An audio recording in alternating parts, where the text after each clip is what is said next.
Assalamu alaikum wa rahmatullahi ta'ala wa barakatuh to viewers, and welcome back.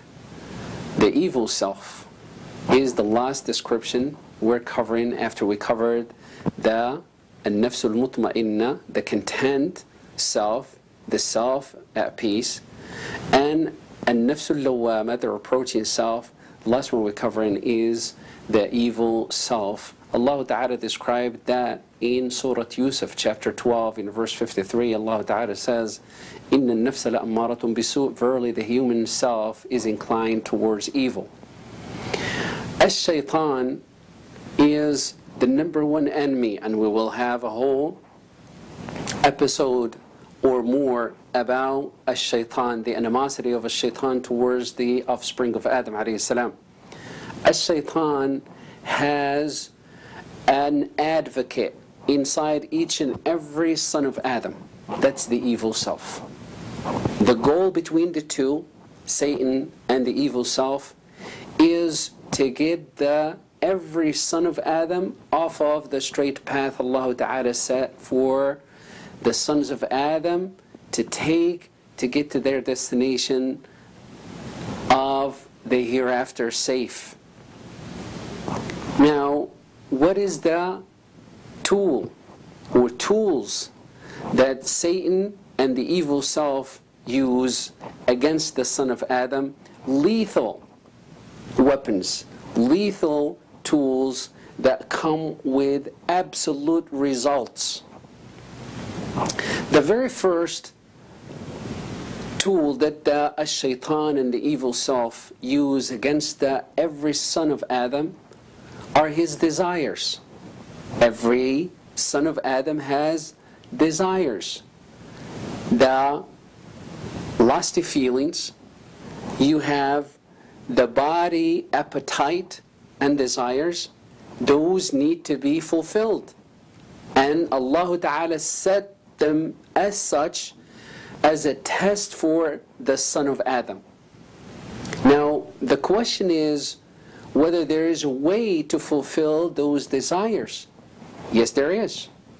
The only difference between fulfilling them in accordance to the way and the guidance of Allah and His Messenger Muhammad sallallahu alaihi wasallam, and the evil ways of the shaitan, Satan, and the evil self, is that the majority of the sons of Adam are influenced by the guidance of Satan, not that of Allah and His Messenger Muhammad sallallahu alaihi wasallam. That's why you will find that the majority of the people, they want to fulfill those desires in the impure and lawful way, when there is a lawful and a pure way under the guidance of Islam.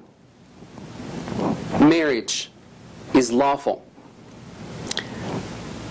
Food is lawful. All of it is lawful. Yet, you will find that the majority of the sons of Adam would leave marriage to the side and engage in fulfilling their desires in some impure and unlawful ways. Why? Because of the lethal and the dangerous pressure from a shaitan and the influence of a shaitan and the evil self. And this is all a reality that we, the sons of Adam, can attest to if they are honest and sincere with themselves. There's no denial to that part. So what is the solution with the evil self? The solution is for the individual to be the master, not the slave. Because there is no third option. Either you're the slave of yourself or the master of yourself. Ignoring the self will lead, or rather will open the door for that self to be the master, and you are going to be the slave. How is that understood in reality? We'll find that the majority of the sons of Adam on earth, they're after one goal, and that is to fulfill their lusts and desires. at the expense of fulfilling the nourishments of their soul. Right or wrong? Rhetorical question. We all know the answer to that. And with that being a reality and a fact, it only translates to the fact that the majority of the sons of Adam are slaves to their evil selves. Manifestation of that is people are still lying, people are still stealing, people are still killing, people are still cheating, people are doing all of the things that anyone who would look at them, hear about them, will qualify them and describe them as being evil, bad. Where does that come from? It comes from the evil self being in charge, being the master. How would a person be the master? The only way is by adhering and following the guidance of Islam. You know, psychology is a whole art and science and a knowledge that goes in the depth of finding out what the psyche, meaning a nafs of the human being, is all about. But how far did psychology help the sons of Adam on this planet when it comes to showing them the way to being the master of their own selves? The irony of it is, the majority who go the route of getting the advice and the route of psychology way of dealing with the psyche, with the nafs, didn't get much. But Allah subhanahu wa ta'ala said it to where it is absolutely clear.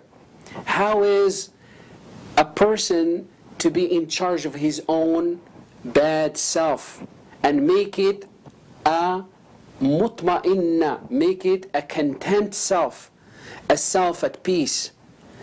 This is by following every single guidance of Islam. Islam being the middle course, being the mercy from Allah, being the light of as-sirat al-mustaqim. Allah subhanahu wa ta'ala legislated in Islam very simple steps. Should any son of Adam at any given moment, at any given place throughout the history of time, follow those steps, he will be in charge of his evil self. There is no way for the self to guide you to goodness when it is made of evil. That self is made of evil. It will not show you except evil ways. And if that's the case, it is about time for us to find out what the self is about, being truly evil, recognize it, and deal with it as being evil, instead of justifying the evil guidance from that self and cover it on the right, on left, day in, day out, trying to justify the wrongdoing of the self that the self put us in. Islam is about seeking knowledge in this very regard, in regards to everything, but especially in regards to the things that are vital to the safety of the individual being on as-sirat al-mustaqim. That is why the Prophet ﷺ said, "Talabu al-ilm," seeking knowledge is mandatory upon each and every Muslim. Why? Without knowledge, you will remain in the dark about what that self is, and this is major, about what Satan is, and this is major. Therefore, you are the prey for both Satan and the evil self. Should you fall a prey for them, what would happen? You will end up being off of as-sirat al-mustaqim. We always refer to as-sirat al-mustaqim. Why? Because we are created to worship Allah. And the worship of Allah subhanahu wa ta'ala cannot be translated to anything except to remaining steadfast on the straight path by implementing the very steps of Al-Islam. And the very first step is by saying La ilaha illallah Muhammadur Rasulullah, the testimony that put the individual under the umbrella of Al-Islam. Al-Islam, that is the light, the guidance for anyone who wants to take the journey on As-Sirat al-Mustaqim, on the straight path. In our next episode, inshallah, we will cover how can we be in charge of our own evil selves, and how important is it for every individual to be aware of the danger of the self. Join us inshaAllah ta'ala in our next episode. Until then, I'll leave you in the protection of Allah. Wassalamu alaikum wa rahmatullahi wa barakatuh. أرجو رضاك يا الله، أنت الرحيم يا الله، هبني عطاك يا الله، أنت الكريم ومنك العطاء يا الله، أنت العظيم يا الله، فيك الرجاء يا الله، أنت الحليم الرحمن الستار ملك الملك